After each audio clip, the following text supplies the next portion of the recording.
Welcome back. 3D Rudy in your house with ridiculous resolution. Apparently it's been freaking everybody out. March of the Machine is coming up next for Magic.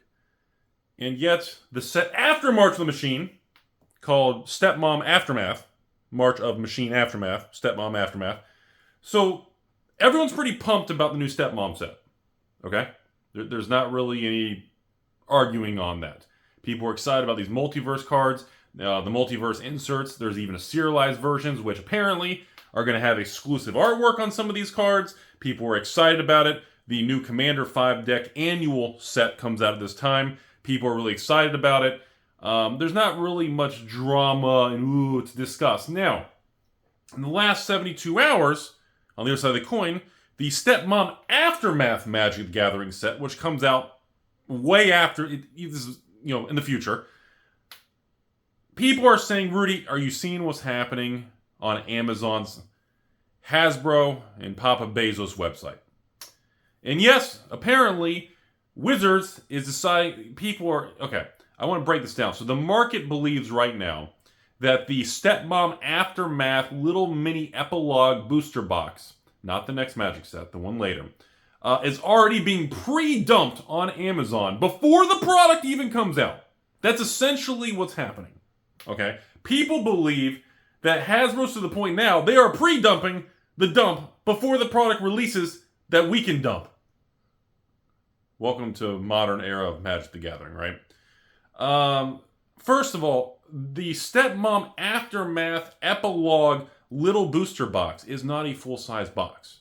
These are not wholesale from a distributor for $90 a box, okay? These should not be $110, $120, $130 a box or $150 MSRP like a normal standard draft booster box.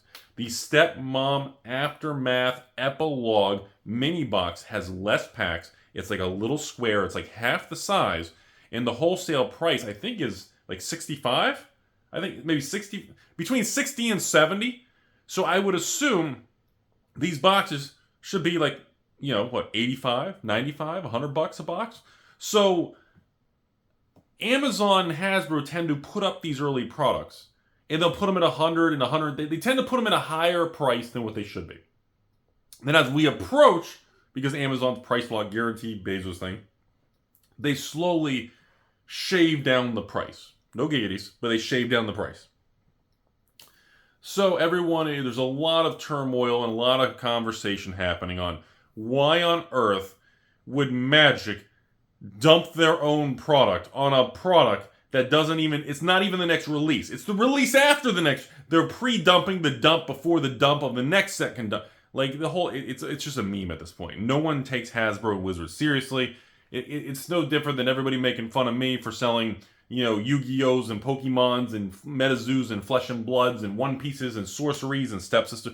Look, it's just in the world of Magic, this is just the direction on new product with how Cynthia Williams, the head person of Wizards of the Coast, who came from selling cigarettes and who came from Amazon, that was her other job, to sell. She has connections to Amazon. Nothing to do with cigarettes and smoking. Or maybe there is. Like smoking and burning money? I don't know. Maybe there's some memes there or something. Some sort of hidden layers of onion memes. But obviously they believe that's the correct path for Magic the Gathering.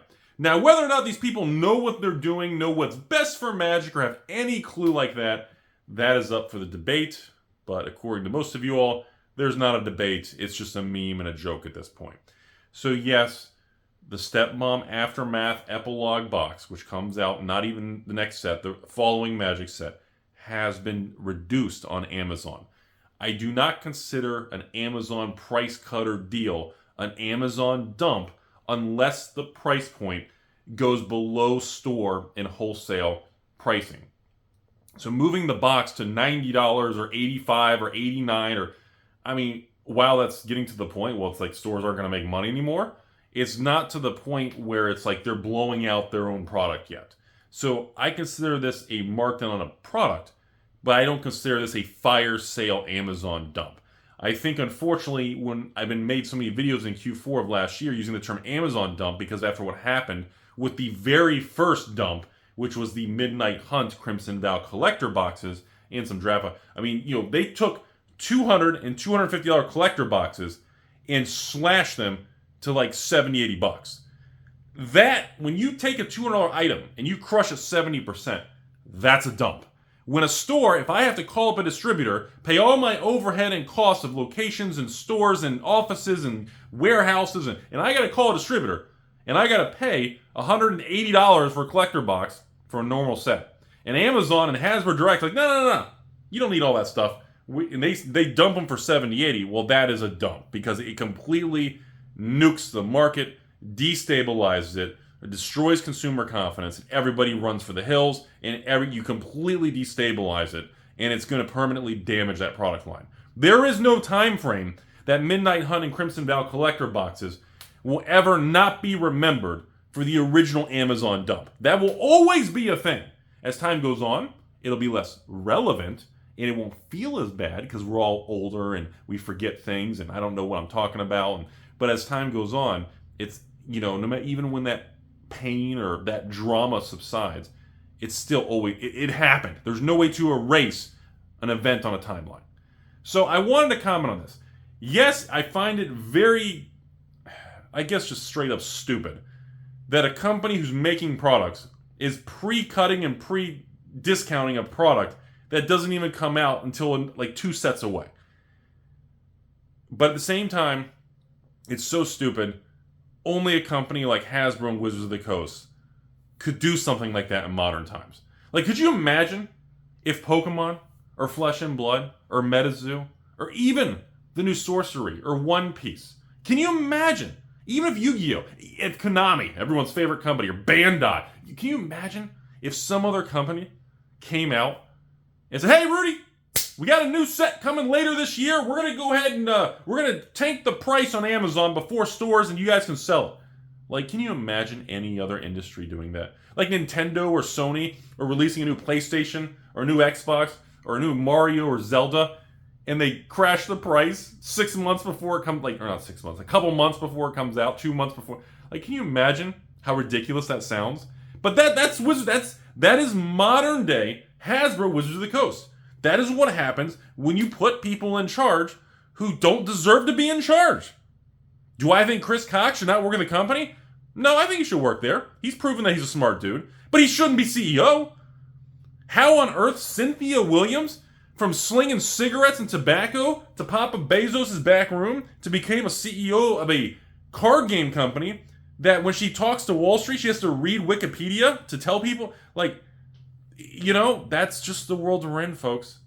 That's the world we're in. That is just where we're at, and unfortunately, there's nothing we can do about that. As they say with many things in long-term investing, collecting, and Wall Street, and just corporate finance world, there are times that we all have to just sit back, serve our time, sit it out, and wait for the gears in the sky to move forward. And I believe the current setup of Wizards of the Coast, not the employees, not the R&D. I'm not going to get into Mark Bottomwater, Rosewater, bathtub thing. I'm not going to get into that and his whole reserve list thing.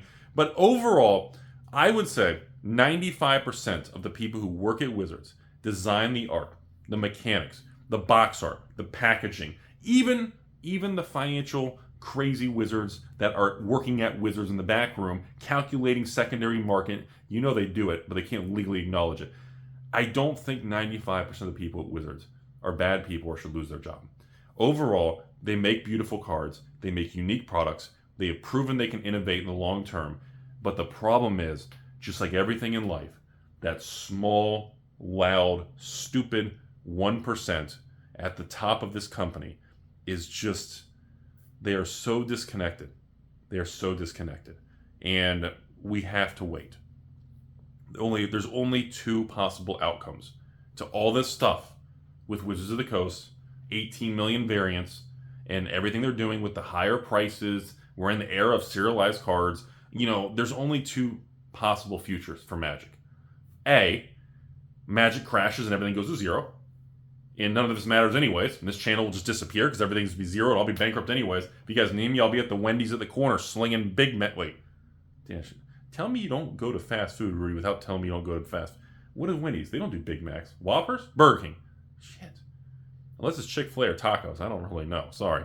I can't. That's all right. Anyways, so the only other possibility A, everything collapses. Hasbro Wizards goes to zero, Magic goes to zero, and I'm slinging burgers behind the Wendy's dumpster. B, eventually enough time goes by, Cynthia Williams and Chris Cox just will not be at Wizards of the Coast or Hasbro. There is no other scenario. Nobody lives forever. I'm not going to be on YouTube in 100 years. I'm going to be a meat popsicle. I'm going to be like this. There's only two possible scenarios. And I think scenario number 2 is what's going to happen. I have absolutely zero concern that Magic fails, Hasbro goes to zero. No, I just don't see it happen. There's too much value. It's too much money. It's just too much involved. But I do see a scenario that these people will eventually be gone. Now, whether that's on their own terms or I'm retiring, I've decided to pursue personal family things for my personal mental health, to spend time with my family. Nothing to do with the stock, nothing to do with the company. One of those, one of those stupid things. I think the reality is that with some time within the next 5 years, we are going to see substantial shakeup in Wizards. I've said that for a while, and no one has the ability to know when the timing is going to happen, but we do know eventually, in a long enough time frame, the survival rate of all of us goes to zero, and we have to enjoy the ride. We have to understand the way the pieces can move on the board, and that is the way we play chess. Have a beautiful day, folks.